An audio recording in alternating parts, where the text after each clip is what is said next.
All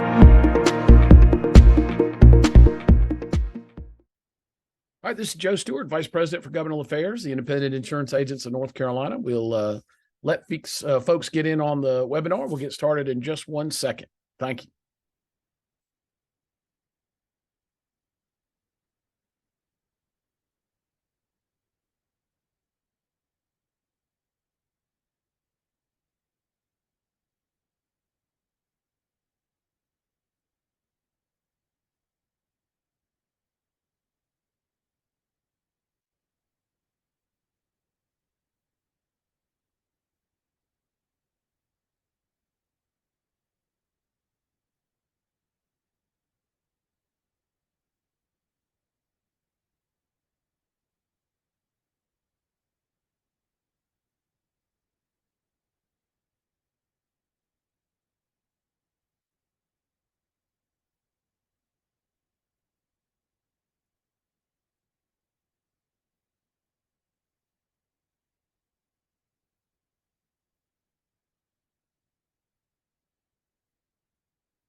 Hello again. I'm Joe Stewart, the Vice President of Governmental Affairs, the Independent Insurance Agents in North Carolina. Welcome to this webinar on the 2024 elections. We're just getting underway.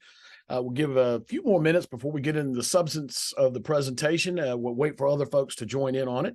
On the screen, you can see this is all of my contact information. If you ever have a question or are interested in any information relative to the election or anything that we do in the Governmental Affairs program at IIANC, including our lobbying on your behalf before the North Carolina General Assembly and our ongoing work and relationship with the Department of Insurance, the Rate Bureau, the Beach Plan, and with the community of other advocates for the insurance industry, including the carriers. We do maintain active and ongoing relationships with everyone in what we call the insurance community, just to make sure we're all on the same page of issues of common interest. And so if you ever have any issue of concern or anything I can be helpful with or answer for you, my contact information is on the screen. Glad to chat you with any time. First, I'll make mention of an organization that we're involved with, the North Carolina Alliance for Safe Transportation. We're helpful in the creation of this traffic safety nonprofit entity back in 2022. Received a grant from the Governor's Highway Safety Program, which is within the State Department of Transportation, is responsible for administering federal U.S. Department of Transportation safety grant funds, which NCAST received. We formed the organization up. We have a board of directors that you can see there, includes Rick Pierce from National General, one of the folks on our Governmental Affairs Committee, is a proud supporter of the IIANC Partners Program as well. John Harden, who runs the organization that represents the interest of the larger property and casualty insurance companies in North Carolina. But we work on a variety of traffic safety related initiatives. Our expertise is really in figuring out what's the right way to message and communicate on traffic safety related issues. We are an award-winning association now. We were successful in our launch in October of 2022 around Teen Driver Safety Week in October of that year. A public service ad that was run on digital platforms and in social media won an award. The Telly Awards are kind of like the Oscars for advertising. And so we're very proud of that accomplishment. We continue to work on a number of initiatives related to making the roads and highways and all forms of transportation in North Carolina safer. A real quick shout out to everybody among our members that were supportive of our state political action committee, IPAC. We had a goal of raising in calendar year 2023 $95,000 that we can use to support state legislative candidates that are aligned with us on key issues that matter to the independent insurance agency business model. we really appreciate. We have an even more aggressive goal for this calendar year, given it's an election year, of raising $105,000. Just a reminder, if you're not already a supporter of the Political Action Committee, the link that's on the page there, iianc.com/PAC, take you to the contributions webpage where you can make an online contribution using your personal credit card. And all contributions to IPAC of $120 or greater get you that beautiful Yeti tumbler. We're so proud. I know people love to be able to show their pride in supporting our PAC, which is an important part of our advocacy. And we do say, no matter what your partisan or political disposition is, you do need to think like an independent insurance agent and support that one effort that engages candidates of both parties. It strengthens our relationship and makes it possible for us to be successful on that core function of the insurance industry and the agency business that's important to us. We don't support candidates on any basis other than the issues that really matter to you, our members. We're also strongly encouraging our members to consider supporting the Big I, the national organization's federal PAC, what's called InsurePAC. We'll be launching here sometime soon a very special initiative to try to raise more money for our federal support of candidates running for U.S. Congress. So keep your eyes open. And a raffle that we're putting together that will include the use of a vehicle for 2 years for free for the winner. So keep your eyes open. We'll be talking about that a little bit more to the IIANC membership within the next few weeks. A little bit about the service offerings that we have for our members during the 2024 election year. We've created on our website a location you can go to receive the information and materials that we'll provide. And that's the URL that's listed there, iianc.com/2024 elections. Already there is information that we provided 15-minute videos with each of the 5 candidates running for insurance commissioner. We'll talk a little bit more about that race later on in this presentation, but throughout the election year, we'll use this as a location any of our members can go at any time and pull down the information that we're making available on the elections. We did the videos and we posted those on Friday, January 5th, the election overview webinar today, for which you receive an hour of CE credit, and you will be polled every now and then through the course of this webinar to make sure that you're still engaged. That's what's necessary for you to qualify for the CE. Our professional development team is monitoring it. We'll ask a poll question. Just make sure you respond to that in a timely fashion. Want to absolutely make sure you get credit, the CE credit, for attending today's webinar. Also on the flight deck, the March 5th is the date of the primary election here in North Carolina. So the day after, on March 6th, we'll do another one of the webinars like this that will talk about who won and who lost in the primary and what that might mean looking into the general election.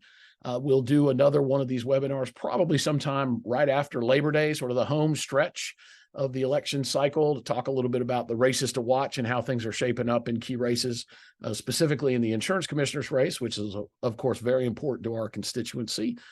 And then election day is November 5th. And so the day after the general election, we'll have another webinar to recap all of the elections and the outcomes and what that might mean for us going forward. We're also working now with all of the candidates for insurance commissioner to put together one for the Democrats. There's 2 Democratic candidates running for insurance commissioner in that primary. And then our incumbent Republican commissioner, Mike Causey, and 2 other Republicans running in that party's primary election. And so we're looking to put together 2 separate webinars with the candidates for the 2 separate parties, talking about their background, qualification, experience, and what their vision would be should they be elected insurance commissioners. So look for those dates shortly. We're still coordinating with the campaigns, trying to find a date that works for everybody for those. All right, so we're ready to get started. And I will remind everybody, we'll make these slides available, and it'll be available on the website, as I mentioned before, www.iianc.com/2024 elections. So these slides will be available to you there to download as PDF document if you're interested in having these. We currently have 6 members of our association serving in the General Assembly, 4 in the Senate, 2 in the House. We're losing one of them, John Bradford, most recent arrival to what we call the Agent Caucus. And he has made the decision to run for the United States House in District 8. We'll talk a little bit about that race. It's an open seat race.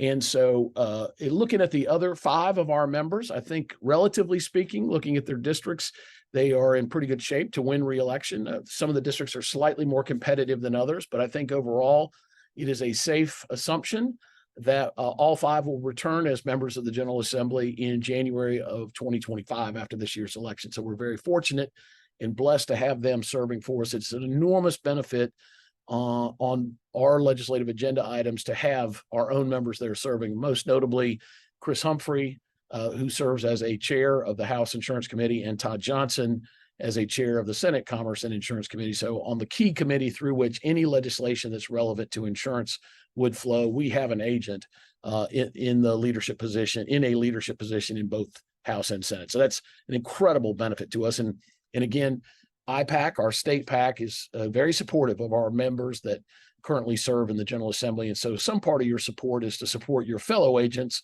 who are serving in the North Carolina General Assembly.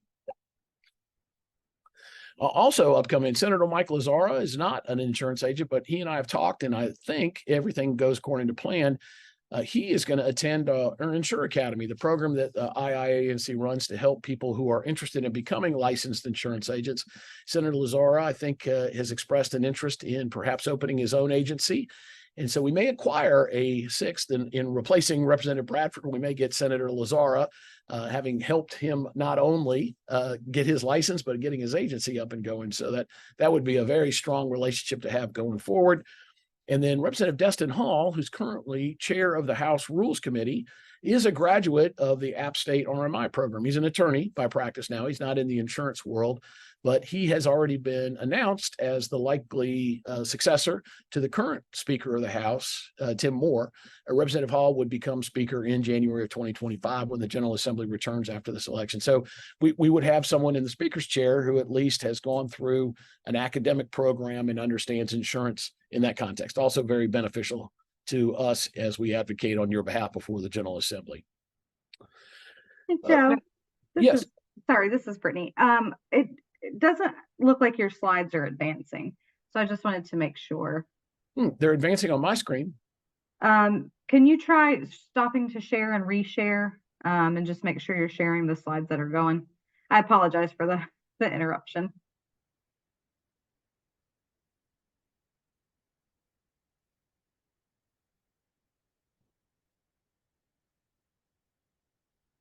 Can you see that? Yep. See that now. Thank you so much. Sorry about that. So none of the previous slides that I did were visible? I wasn't sure if they were supposed to be. It didn't look like anything was advancing. So, but now I'm seeing North Carolina's political landscape. Okay. All right. Well, they were advancing on my screen. I don't check and see if anybody says they were not before. No, they were not. Okay. Well, sorry about that. I'm not sure how that happened. I'm glad to shoot back through those if that would be helpful to people, just to see what I was talking about. Just real quickly, there's the information on the nonprofit, the award that we won. Thank you for your support of our state PAC, a little teaser on something that's coming up to help us raise money for the federal PAC. Brittany, are you able to see all these? Is it advancing now? Yes, it's advancing now. There's our timeline for things relative to the election year. Our legislative insurance agents, Senator Lazzara and Representative Hall, and the landscape. All right, so now we're caught up. Sorry about that, everybody. A little bit about our landscape. All right, check in. Brittany, are you seeing a slide of a chart and a pie chart? Yes, sir, I am. All right, so looking at North Carolina's political landscape as a starting place to talk about the 2024 elections, a little bit about where we are as a state electorally. And going back about a decade, you can see we've grown by about 1.2 million people since 2011 in terms of registered voters. Now just under 7.4 million people in the state of North Carolina registered to vote. And you can see over that period of time, folks that have registered as Democrats, a slight decrease in the number from 2.7 to 2.4 million, a slight increase in the total number of people registered as Republicans, 2.2 million now versus 1.9 a decade ago. And the most significant and noteworthy change has been the dramatic increase in the number of unaffiliated registered voters from about 1.5 million to almost 2.7. You can see the pie chart there in terms of the distribution. About a third of the registered voters are now registered as Democrats, 30% as Republicans, and 36% as unaffiliated. So unaffiliated, the plurality of voters in the state. And the thing to remember is it doesn't mean that you're unaffiliated. if you're an unaffiliated voter. You may be aligned with the Democratic Republican Party, but you're just choosing not to register under that banner. Unaffiliated voters under state law are eligible to vote in a partisan primary, either Republican, Democrat, or any of the registered parties that we have. And they do generally in the equal percentages of their representation within the voting cohort. So it's most political scientists would say only about 10 or 15% of North Carolina's registered voters are truly unaligned with one party, meaning they would go, relatively speaking, back and forth between candidates of either party. So unaffiliated, again, doesn't mean necessarily that someone is completely unaffiliated of a partisan disposition. We have a new party that was added to the ballot, the No Labels Party. So there's not a comparison with 2011 because it did not exist in 2011, but over 5,000 people now have registered to be No Labels voters, in a significant increase in the number of libertarian voters. You could see there going back a decade, about a little under 10,000, now over 50,000 people. It's on a percentage basis, the largest increase of any of the categories, but it's still a relatively modest number of actual people. Now, looking at the state, this is the chart shows the green and darker green, the greater concentration of unaffiliated voters, and brown and darker brown, the lesser concentration of unaffiliated voters. A real sense of the urban dynamic of people choosing to vote, register as unaffiliated. A lot of this in the western part of the state is sort of a libertarian streak within Western North Carolina, and reflected in the fact that we see a significant portion of the voters registering in that part of the state as unaffiliated. Watauga County, where Boone and Appalachian State are, is the greatest percentage of unaffiliated voters, 44%, almost half of the registered voters there registering as unaffiliated. And in the parts of the sort of northeastern end of the state there around Rocky Mount, where you see it's the lowest percentage, those are sort of the last vestige of very strong-willed Eastern North Carolina Democrats, almost a cultural affinity with the Democratic Party, but it's a relatively less well-populated part of the state than some of the other more major metropolitan areas.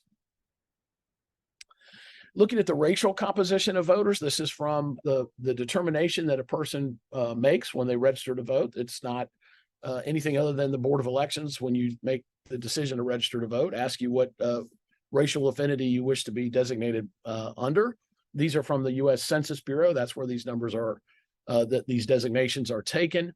And we'd see, interestingly enough, undesignated and other and multiple are significantly larger percentages of the voting population in the state than they have been historically. The 2020 census, for the first time, the Census Bureau allowed people to choose as a racial designation 2 or more ethnicities. And so it probably represents a significant change in North Carolina's population. We're becoming a far more diverse state than we have been historically. And two things that I'll point out: Hispanic voters in North Carolina represent 4% of the total, but in terms of the population, Hispanics are about 10% of the state's overall population. There's a significant portion of Hispanic voters that will come online in the coming years. Kids that were born here in North Carolina, their parents may not have been here with documentation, but they were born here. And so when they turn 18, they will have voting rights. We will see this number continue to grow in North Carolina. And it's significant only in the fact that North Carolina has not historically had a fast emerging second generation American voter population. And what that means is sort of still yet to be seen. These are kids that consider themselves North Carolinians, and their experiences based on growing up here and being born here and growing up here. So we'll see. There's some national trends. We do know, I say, second generation Americans typically are very entrepreneurially minded, very patriotic, very much in the spirit of wanting a smaller role for government in their lives. And so would seemingly be good candidates for the Republican Party, which espouses those primary issue positions. But we'll see. We'll have to see how that works. The other is the largest and fastest growing, I shouldn't say the largest, but the fastest growing on a per capita basis. The ethnicities in our voter registration numbers are Asian, and principally people from the country of India. And so there's another significant way that the state is diversifying in its voter population, all of which will have an influence in elections going forward. None of us really know what it will be, but it will be a different North Carolina from a diversity standpoint. Now, a little bit about the increasing urbanization in North Carolina. This is the results from the 2020 presidential election. Donald Trump won the state by a relatively small margin, but the places that he won the counties, as you can see from this chart, the counties that he won on average only had a populational density of about 150 people per square mile. And the counties that he won significantly by more than 20 percentage points, also relatively scarcely populated places, where the counties that Joe Biden won, again, those are shown in blue, and the counties that Trump won in red. In the counties that Biden won, the populational density was just a little over 440 people per square mile. In the counties he won overwhelmingly by 20% or more, almost 570 people per square mile. It's just an emerging trend in American politics, not just in North Carolina. Populational density and Democratic performance are correlated. People that live in large metropolitan areas where folks live relatively close together, they're densely packed into the urban areas of this country. Their voting preferences are slightly more Democratic. And we see this in congressional districts as well as in statewide and local races. And so as North Carolina continues to urbanize and become more increasingly significantly dominated by its metropolitan areas, this may ultimately affect the overall state's partisan and political orientations. What we may see is we continue to become a state of big cities, that we are more like other states with big cities like Maryland. Baltimore is a significant hub there. And just in terms of that performance, we'll look at a map that shows where this population growth is going. I think this is a factor that's going to significantly alter the political landscape of our state as well. This is a chart that comes from a political consultant friend of mine, Paul Shoemaker, works with Republican candidates. And Paul shared this. If you look at the chart, this is in polling data that Paul had access to going back to the mid-90s. Not where people were either being selected based on their registration, but ask the question, do you consider yourself, regardless of how you're registered to vote, do you consider yourself a Democrat, or Republican, or unaffiliated? And how would you identify your ideology? Are you conservative? Are you liberal? Are you moderate, in the middle, absolutely in the middle? And so the top 9, that red line, is over that time, people that self-identified as Republicans have remained, relatively speaking, conservative in their ideology. And the way this chart is laid out, the bigger the number, the higher the relative level of conservatism, the lower the number, the less conservative, more liberal that the person is. It's just how Paul charted this. And if you look at the blue line, these are self-identified Republicans and Democrats. And if you go back to the mid-90s, you see that Democrats on average plus 23, meaning right of center ideologically, even though they describe themselves as Democrats. And over the last 3 decades, you've seen the ideological disposition of self-identified Democrats has increasingly become more liberal. In fact, it's gone from a plus 23 to a negative 33, a 50-point swing in terms of the ideology of Democrats in the state of North Carolina. That's probably, as much as anything, the significant influence of urbanization in the state. As I said, the correlation between population density and Democratic performance is reflected in this. The charts in the middle, the purple is unaffiliated, black is unaffiliated, and purple is the average. You could see unaffiliated, self-identified, unaffiliated voters have more or less been about the same ideology of the state as a whole. And we were, a right center, ideologically speaking, state 30 years ago. We still remain right center, just less so, from 44 down to 15. So a 30-point swing there, excuse me. So this will undoubtedly have a change as it continues on in our state, making Democrats more liberal than they have been historically in North Carolina. And I sort of say in very general terms, if you look at the 20th century, there were Republicans in the western part of the state and Democrats in the eastern part of the state. It was really a reflection of the political divisions in the years after the Civil War. But more or less, everybody was conservative. The two parties were really more about that disposition emerging from the Civil War in the United States than they were about particular ideology. And so we are seeing that change where the Democratic base is mostly in the urban centers and the Republican base is mostly in the rural areas throughout North Carolina, not east and west as it once was. And so from the Census Bureau, this is the expected growth patterns for North Carolina through 2035. We're expected to continue to grow. We're growing at about 100,000 new residents a year. All of that growth comes from in-migration. Birth rates are flat. So how North Carolina is growing is people are coming here from other parts of the country. And we know from the last census, in the previous decade, half of the entire in-migration in North Carolina was settled in either Wake or Mecklenburg County. So the two largest counties in the state received half of the total in-migration into North Carolina. And so what we know is this growth will continue to be uneven. And this is a chart showing the likely net gain or loss of population. Green and darker green, those counties, even over the next 35 years, as the state continues to grow on track with 100,000 more people each year, green and darker green will be counties that lose population. The blue and darker blue are the counties that will grow. And so you see this only fuels this continued urbanization of North Carolina. Excuse me, 1 second. Oh, sorry about that. This continues to change our political dimensions as the state becomes a very different place in terms of where the concentrations of population are. Now, the other nuance within this, you can see in the southeastern corner of the state, Brunswick County, very dark blue, fastest growing per capita county. Those are all people moving in, not all, but significantly, that's being driven by people moving in as retirees. They've chosen to come to Brunswick County to spend their retirements. That's a very different in-migration than in places like Wake, in the greater Raleigh metropolitan area, in Charlotte and Mecklenburg County, where it's mostly young people moving in for jobs and starting families. So even in the growth patterns, there will be a little bit of a distinction. That northeastern corner of the state, you see where those counties are blue, where they're bordered on the west, but counties that are losing population. Those counties on the northeastern corner of the state are seeing immigration from the Norfolk area, people, retirees out of the military or defense contracting business out of the Washington, D.C. metropolitan area. So some of it is being driven by dynamics other than just economic growth and expansion in the state. So what are the changes that we'll see? Continued growth, and with that, the continued urbanization of the state, a far more diverse voting population. Our economic outlook will be more aligned with what's going on in the economy of the world as a result of being a bigger part of the economy of the 21st century than we've been historically.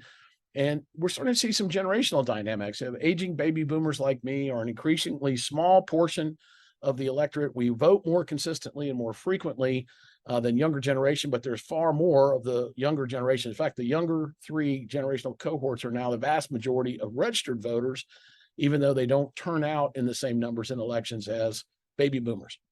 And so some dynamic will occur in terms of a different disposition younger American voters bring on election issues. They're not as aligned on a partisan basis. They have far greater access to information on candidates than has historically been available to voters. And they're far more attentive to the opinion of their peers and others that they know through social media than they are through traditional news outlets. And so that may become a more significant dynamic in our elections as candidates attempt to tap into existing societal networks that are really fostered and made possible through the internet and other social media dynamics. Okay, now looking at the actual elections of 2024, we know three things for sure. We're going to be a battleground state in the presidential contest. Both candidates, the front runners on both sides, both Donald Trump and Joe Biden, have said North Carolina is key to their ultimate presidential aspiration. So we're a battleground state. A lot of attention, a lot of money spent here in the presidential contest. Most of that money coming from outside sources and independent groups. And because there is no U.S. Senate race on the ballot this year, all of that money coming into the state will undoubtedly impact the down ballot races, since other statewide contests in particular, and legislative races and congressional races to some extent, will be overshadowed entirely in terms of their spending by all of this outside money in the presidential contest. Some of that is likely to happen in the gubernatorial contest as well. If all of the states have a gubernatorial contest on their ballot in 2024, North Carolina's contest is considered to be the most competitive of any of the states. And so we're likely to see a tremendous amount of outside money come in for that race as well. So if you own a TV station or radio station or own Twitter or Facebook or any social media platforms, you can make a ton of money off elections in North Carolina in this year. Our Council of State, the 10 executive branch offices in North Carolina, governor, lieutenant governor, and 8 other offices. 5 of those are open seat races, and I'll explain later why there's an asterisk by that 5. In our appellate court system, 1 state Supreme Court seat and 3 Court of Appeal seats will also be on the ballot. These are very low profile races, but significantly important as we see increasingly issues discussed and debated by the legislature now inevitably end up in the court system as well. So we have partisan judicial races. You know, the party alignment of all of the candidates running for state Supreme Court and Court of Appeals. And so generally speaking, that is an indicator of the judicial temperament of the individual based on their partisan alignments. And so some indication of what they are likely to do in cases that may come before them involving matters of public policy. We have 14 congressional seats in the 170 legislative seats, 50 state Senate, and 120 state House seats. All new maps for those. We had to redraw those based on litigation. We had a different set of maps for those races in 2022 than we do in 2024. And we'll talk a little bit about what the assessment of those maps might show us in terms of what the likely outcomes of the elections are. So sort of starting at the top, one of the interesting dynamics, this is the most recent polling on President Biden. Relatively speaking, when people are asked what they consider of the president's job, he's what we call underwater. More people disapprove than approve. In any number of polls, different polls that you look at over the last couple of weeks, this is a similar number. Did not include the charts for the similar survey question on those key topics, as you see along the line: economy, foreign policy, inflation, crime, immigration, the war in Ukraine, and the overall direction of the country. These are considered sort of typical issues that voters make their decisions on. The president is not in good position in terms of people's perception of his presidency. And most notably, President Biden is a real challenge in that a considerable portion of primary voters in the Democratic Party, and a significant number of what would be called independent voters, meaning people that do not feel a partisan identity, are concerned about the president's age. And this is an issue that is very hard for a candidate to message away from. You can't say something or do something that makes people think you're younger than you are. You are as old as you are. And I think the president's going to have a challenge because a significant portion, not only of the voters he needs to win over to win, but voters in his own party are concerned about that as a primary issue in this election, the president's age. Recent polling that's come out over the weekend in terms of a head-to-head matchup of the 3 now remaining primary candidates in the Republican primary process, seeking their party's nomination, run against Joe Biden in the fall.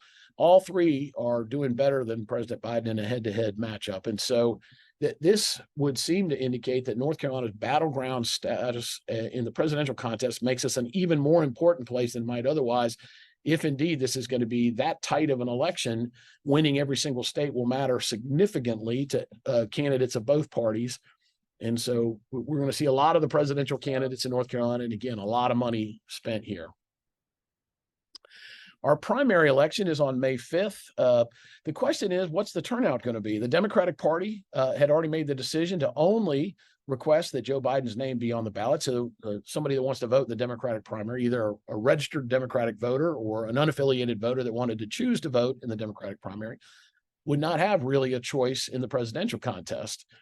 On the Republican side, as you may know, Donald Trump won the Iowa caucuses on Monday. Then the next big primary event, the New Hampshire primary on January 23rd, and Nevada has a caucus on February 8th for Republicans, and then the South Carolina primary on February 24th, all before our March 5th primary. And you see there the other states that also have a presidential primary on the 5th. It's called Super Tuesday. So many states are participating in the primary process on that day. But the results through March 5th of all the states that will have had events up until that time is over a third of all of the delegates, because the primary process is really for the 2 parties to determine how many delegates to their national nominating convention will come from each state. And they're apportioned based on the percentage of the winning total that the candidate gets in the state. So we will have seen a full third of all of the nominating delegates to the 2 parties convention selected by through the March 5th primary, making it very likely we have a pretty strong indication of who the 2 nominees will be to face off in November. It's not done, it won't be done by then, but a pretty strong indication, and a lot of things that could happen between now and then, surely.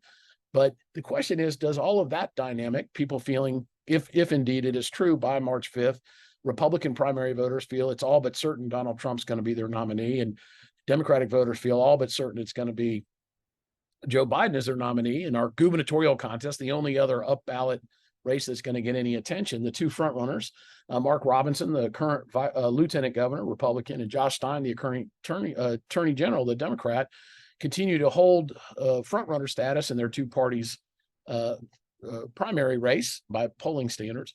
And so there may not be a lot going on by March 5th that inspires voters to want to turn out and vote. So we'll see that impact in some of these down ballot races maybe it's just not a great big turnout of voters. And so any of the candidates in any of the races that has some competitive advantage based on a core group of voters really firmly committed to supporting them despite what's going on up ballot might end up having a competitive advantage. Some of these dynamics have a tendency to lead to surprise outcomes in primaries. Sometimes incumbents get usurped as a result of a lower profile turnout. The voters typically favor incumbents just because of name recognition. They recognize somebody's name's been on the ballot before. But in these low turnout primaries, sometimes there are surprise wins by non-incumbent candidates in some races for any number of reasons. But that's definitely something we're going to need to keep our eye on as we head into March 5th. Okay, looking at the congressional races, these are the 14 congressional districts that came out of the state legislative redistricting process this fall. A little bit of the lineup. These are the 14 members of Congress we have currently. Several decided not to run again. Wiley Nickel and Kathy Manning and Jeff Jackson, 3 Democrats, felt like the district that had been redrawn was not winnable by a Democrat and so decided not to run again. Nickel and Manning not choosing to run for something else. Jeff Jackson made the decision to run for state attorney general, and so will be in that race. 2 Republicans decided not to run again. Patrick McHenry just decided to retire, and so he's not seeking office. And then Dan Bishop also decided to run for state attorney general. So in all likelihood, he and Jeff Jackson will face off in the fall in that race. A few of these districts of note. The first district is sort of that northeastern corner of the state. Don Davis, the incumbent Democrat. 2 Republicans have filed, and this chart shows the district and then what the rating is based on historical voting patterns. And a +3 means that typically voters in those counties support Democratic candidates 3 percentage points higher than those Democratic candidates performed on a statewide basis. So this is not an absolute predictor of the partisan outcome in a district, but a pretty strong indication of all things being equal, what the partisan disposition of voters there are. And so anything that's relatively speaking under a ±5 is considered a toss-up. So this district is one either a Democrat or Republican by this evaluation has a likelihood of being able to win. And some of this may be driven whether or not a Republican or Democrat can win here by what's going on in the presidential race. If voters are discouraged or encouraged by one or the other party's candidates for president, they may turn out in greater numbers within these congressional races. But Don Davis, the incumbent Democrat, no primary. Sandy Smith ran against Davis last time 2 years ago in that slightly different district. And so I think given that she has some greater name recognition, probably the better chance of winning that Republican primary. So looks pretty likely that that's the face-off in November between Davis and Smith, sort of a rematch from 2 years ago. The 6th district, this is where Kathy Manning was. That's now considered a safe Republican district, meaning that statewide candidates in those counties have a tendency to do 15 percentage points better than Republicans do statewide. So pretty solid partisan performance for Republicans there. No Democrats chose to file in that race. 3 candidates that one of those is most likely to be the nominee. Mark Walker was the congressman from the 6th district when it was slightly different in its configuration prior to the 2020 census, is running to reoccupy that seat. Bo Hines was a candidate in the 14th congressional district in the 2022 elections, moved into this district and is running here. And then Addison McDowell, who's a lobbyist for Blue Cross, and got the support of Donald Trump in his candidacy for this congressional seat. So in all likelihood, one of those 3, I think, is going to be the Republican nominee. And of course, winning the Republican primary here, since there is no Democrat, means that they are likely to be the congressman from the 6th district. In the 8th district, one of our own, this is an open seat race in one that has a relatively strong Republican performance. John Bradford, the state house member from Mecklenburg County, decided to run for this congressional seat, and initially thought about running for state treasurer. And then through Patrick McHenry's decision to retire and some of the other factors, including Jeff Jackson's decision and Dan Bishop's decision to run for attorney general. So Bradford has been endorsed by the Big I, the national organization. Their federal PAC is supporting Bradford in this primary. Mark Harris is a former candidate. You may remember ran for this seat when it was configured slightly differently, and that election was invalidated as a result of some malfeasance relative to absentee ballots. And that's when Jeff Jackson came back and actually won in a special election that was held when the original election was invalidated. But Harris also ran in the Republican primary, in effect, trying to run for this office again. And I think in all likelihood, even though there is a Democrat in this race, one, so there's no primary on the Democratic side, I think whomever wins the Republican primary here, very likely to be the congressman from the 8th district going forward. So we're very happy to have the potential of an independent agent come into the North Carolina congressional delegation starting in January of 2025. That'd be great. In the 10th district, this is also slightly reconfigured. Pat Harrigan ran against Jeff Jackson in another district, again, as a result of the maps being changed. Another district that has pretty strong Republican performance based on that historical analysis. Gray Mills, a current member of the State House of Representatives. I think it's likely it's either one of those two that ends up winning this primary. And again, given the partisan disposition, whomever wins the Republican primary, very likely to go on and win in the fall. The 13th district, just about everybody in the district is running for the Republican primary. A lot of candidates here in a district that is relatively safe for Republicans in the fall. So really the race is the primary. Van Barber and Kelly Daughtry ran 2 years ago. Fred Von Cannon has been a candidate for other offices. A relative newcomer, Brad Knott, got some early support from an outside group, and ads were starting to run for those. So I think North Carolina has a law that says you have to get at least 30% of the vote in a primary to avoid a runoff. So if there's so many candidates, no one of them gets 30%.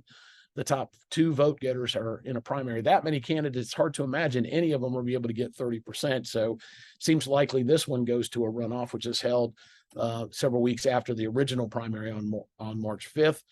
But I suspect ultimately who wins the Republican primary is one of those 4. And then finally, the 14th district, in probably the worst kept secret in Raleigh, State House Speaker Tim Moore had an interest in running for Congress. The district got drawn around his home county of Cleveland. 3-way Republican primary there. I think it's very likely Speaker Moore wins that primary. Again, another district that has strong Republican performance. And so I think Speaker Moore goes on to be a member of the North Carolina congressional delegation starting in January of 2025. So ultimately, our 14 seats, it will probably be either 3 Democrats and 11 Republicans, or 4 Democrats if Don Davis holds his seat, and 10 Republicans. But a net gain, currently it's 7 Democrats and 7 Republicans. So I think it seems very likely that we see an increase in the Republican representation in our congressional delegation. Moving on to the Council of State. The red X's indicate where there will be an open seat race, the asterisk being in the state auditor. The incumbent auditor, Beth Woods, decided to resign the seat as a result of an issue associated with a crash she had with a state-owned vehicle. The governor appointed to replace Beth Woods, Jessica Holmes, a former Wake County commissioner who had run for labor commissioner back in 2020. And so even though State Auditor Holmes has never won election as state auditor, sort of technically she's the incumbent because she's been appointed to the office. That, thus the asterisks. We see open seats in governor, lieutenant governor. Governor is term limited, 2 terms. Roy Cooper finishing his 2nd term, so not eligible to run again. Mark Robinson, the current lieutenant governor, decided to run for governor. Dale Falwell, the incumbent Republican state treasurer, decided to run for governor in the Republican primary. Josh Stein, the current Democratic attorney general, decided to run for governor in the Democratic primary. And Josh Dobson, the incumbent labor commissioner, just decided not to seek re-election after 1 term. And so those are technically there are 6 if you count the auditor as not being an incumbent, but is kind of an incumbent, if that makes sense. All right, looking down the ticket, governor, again, open seat race. There are 5 candidates Josh Stein, probably considered the front runner and likely winner in this. Mike Morgan is a former justice of the state Supreme Court, made the decision to resign that seat and seek the Democratic nomination for governor. 3 Republicans running in the primary for governor: Dale Folwell, the current state treasurer we mentioned; Bill Graham, who's a lawyer out of Salisbury, North Carolina, got into the race late in the fall; and then Mark Robinson, the current lieutenant governor. Purple indicate candidates from the Libertarian Party and green from the Green Party.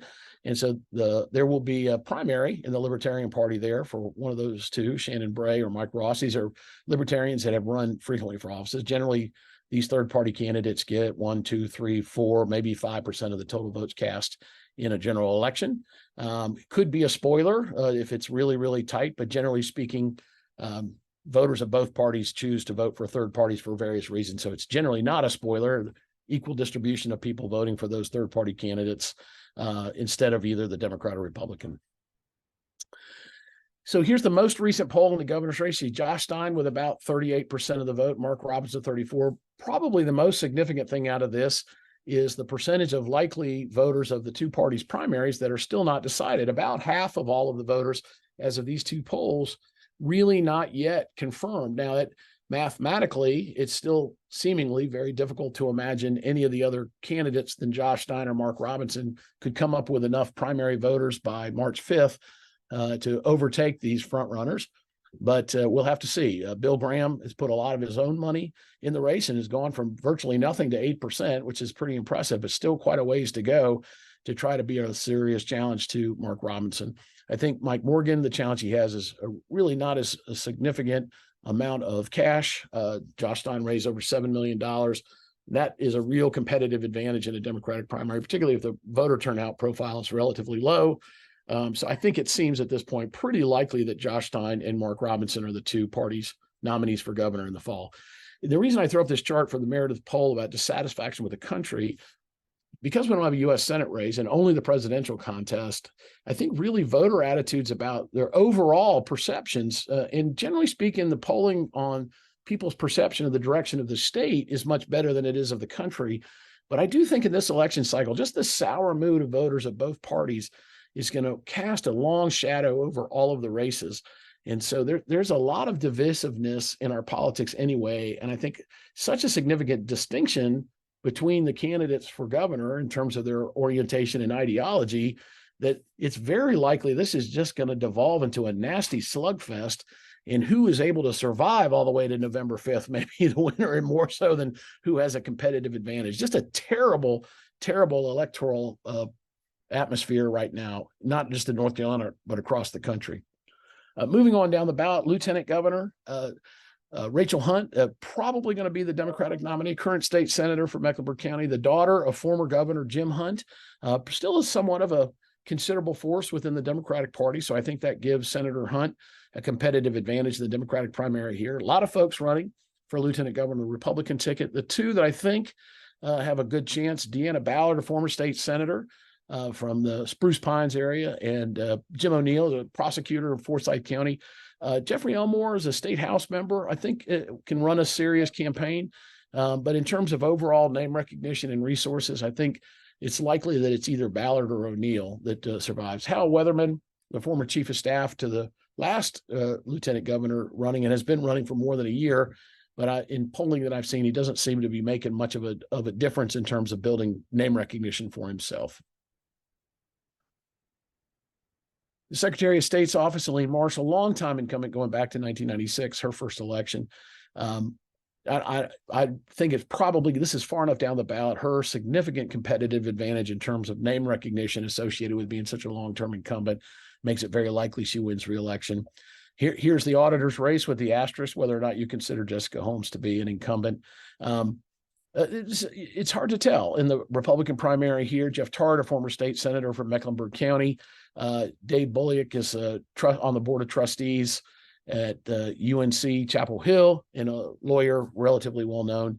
We'll have to see. Again, these races, very hard for voters to identify who the candidates are. But Holmes is not facing any Democratic primary challenge. So whomever wins the Republican primary will face Holmes in November. State treasurer, this again open seat race with Dale Folwell's decision to run for governor. Really hard to tell what will matter here. I don't think Esparza has run for state treasurer in the Democratic primary before. Wesley Harris is a House member from Mecklenburg County. Brenner's on the board of trustees at UNC Chapel Hill. A.J. Dowd is Republican candidate for any number of offices in the past, so maybe has some strong name identity within likely Republican primary voters. Rachel Johnson is the wife of the former superintendent of public instruction, and so maybe that helps coming from an existing statewide candidate's infrastructure. But at this point, it's very, very hard to discern what might make a competitive difference in the primary for state treasurer. Public instruction, Catherine Truitt, the incumbent, does have a primary, but will likely win that, I would think. Mo Green was the director of the Z. Smith Reynolds Foundation, so I think that gives him a little bit of an edge, likely to be a matchup. This might be one of those races, down ballot races, that are really interesting for a lot of reasons. I think it would be strongly competitive, a lot of public education related issues, always a significant issue for voters in terms of coming out of COVID, where we are in testing. All of that stuff will undoubtedly make a difference in that race, and it may be a slightly higher profile than it might be otherwise. Attorney General, as I mentioned, very likely Dan Bishop, no Republican primary opponent. Jeff Jackson, I think is in all likelihood will win this primary. Santana DeBerry, a lawyer out of Durham, has announced her candidacy. I'm not sure how significant that'd be. Tim Dunn has run for this seat before, but I think Jackson is relative name recognition from having served in the state Senate and in Congress, as a candidate for the U.S. Senate in the past, probably enough of a competitive advantage to win. Commissioner of Labor, Braxton Winston from Charlotte, the City Council, no primary. He'll be the nominee in the fall. John Hardister, House member from the Greensboro area, and Luke Farley, who's been endorsed by Cherie Berry, who was the Commissioner of Labor a commissioner ago. So I think probably one of those two will be the Republican nominee. And then Agriculture Commissioner Steve Troxler, the incumbent, does have an opponent. Troxler has been the largest vote getter of all of the Council of the State over the last couple of elections. Very popular insurance commissioner. I think very likely he wins his party's primary and goes on to win again in the fall, would be my guess at this point.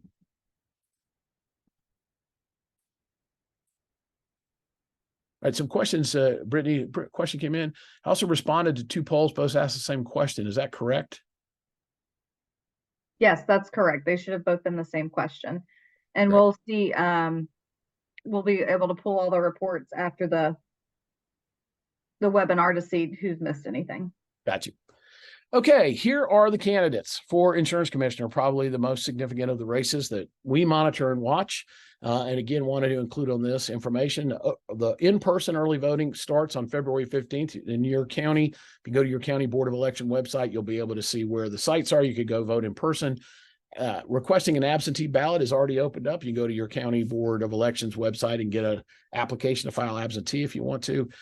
So strongly encourage you to stay attuned and vote, since there are primaries for both Republicans and Democrats in the insurance commissioner's race. On the Democratic side, David Wheeler, candidate, he had announced his intentions to run for insurance commissioner about a year ago now, I think it was, and has been actively campaigning since then. Natasha Marcus is a state senator from Mecklenburg County, who relatively close to the filing period made the decision to run. There was some discussion that perhaps Mr. Wheeler would withdraw from the race in favor of Senator Marcus, but that did not happen. So they are running against each other. We'll face off on the primary.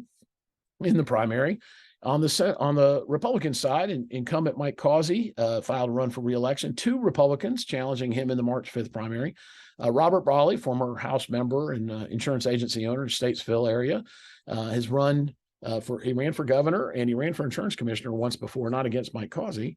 And the Andrew Marcus is a lawyer, worked for a while in the Florida Department of Insurance as a regulator, as an attorney and a volunteer firefighter in the Orange County area, filed to run for this office. So primaries on both sides. It means the two candidates that are facing off in November will be decided as a result of the March 5th primary. We're looking to put together, as I mentioned before, in that website that you see at the bottom of the slide, you can go look at the videos that the five candidates produced.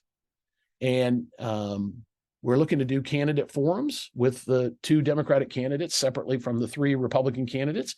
longer form, like an hour-long form, or we would get questions of interest to the independent insurance agent community to ask the candidates to talk a little bit about their background, experience, and qualifications, and answer specific questions we had as a way to help you better understand who the candidates are in this particular race.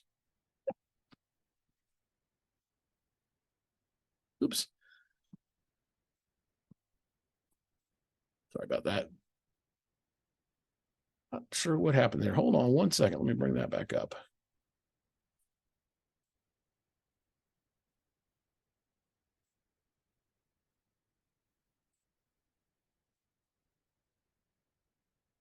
My fingers got ahead of me.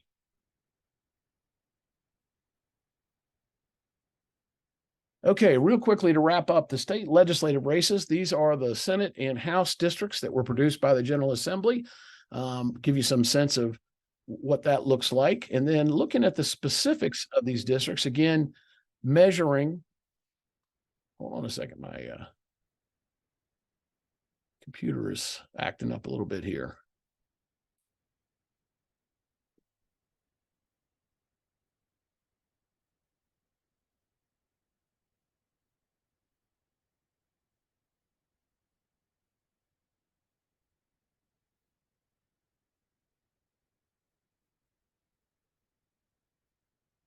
Well, I'm just getting the pinwheel on my computer here. I'm not sure what's happening, but we'll talk through this.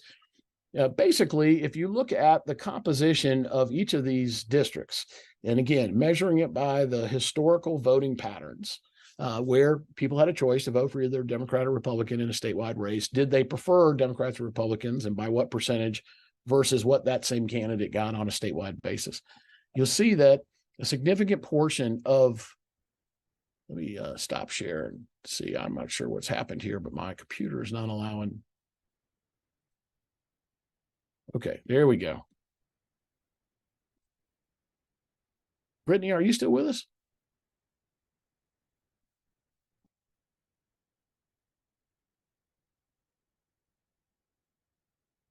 I'm not sure what's happening here.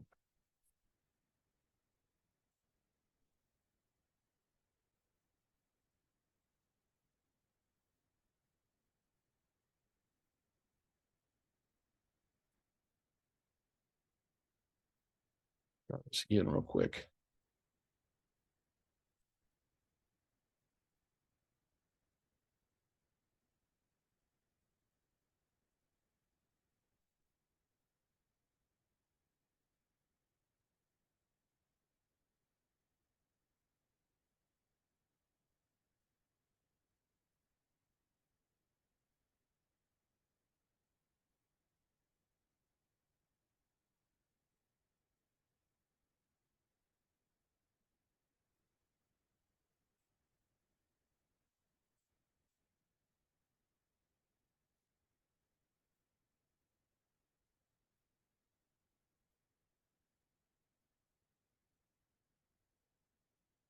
Can't tell what's happened, but I don't appear to have.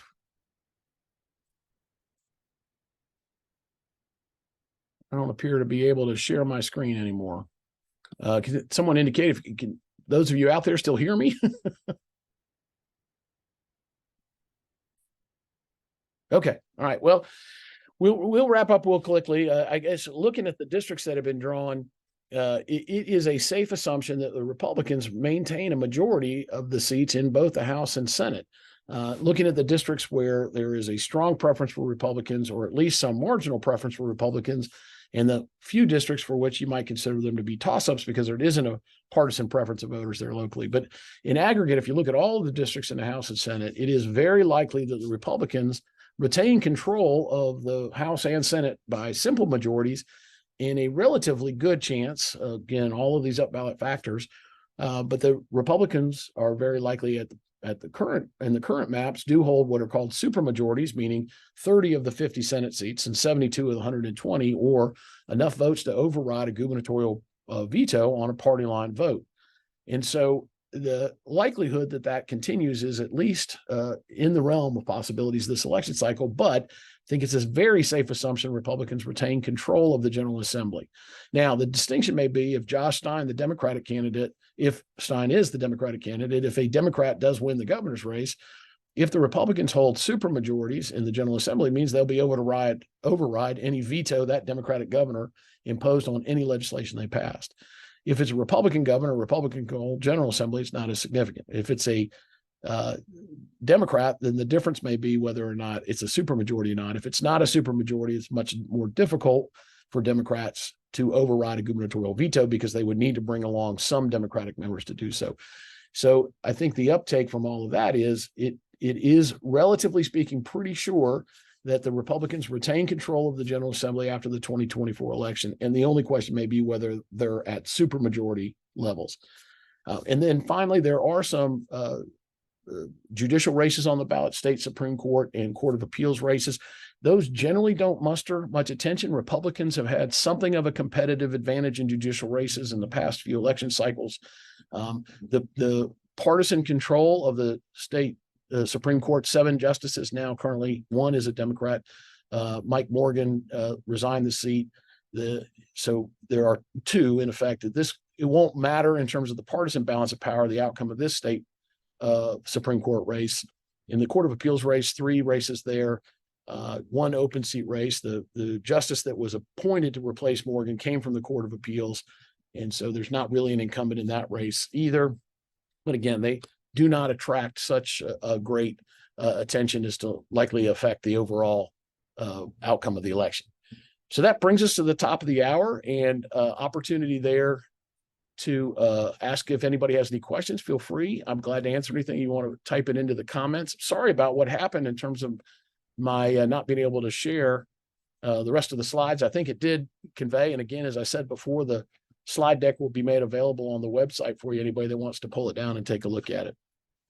But any questions, put in the chat, and I'll take a look at it and answer it to the best of my ability.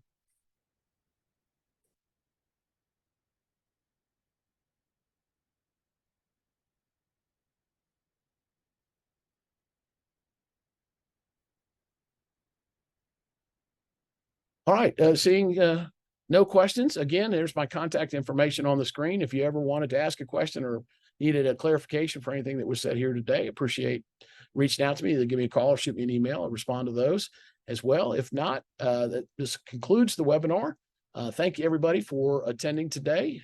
And I look forward to seeing your pixels, at the very least, on all of these future webinar broadcasts and other activities that we do to help keep you informed about things that are going on in this election cycle. Again, I'm Joe Stewart, Vice President for Governmental Affairs, the Independent Insurance Agents of North Carolina. Enjoy the rest of your day.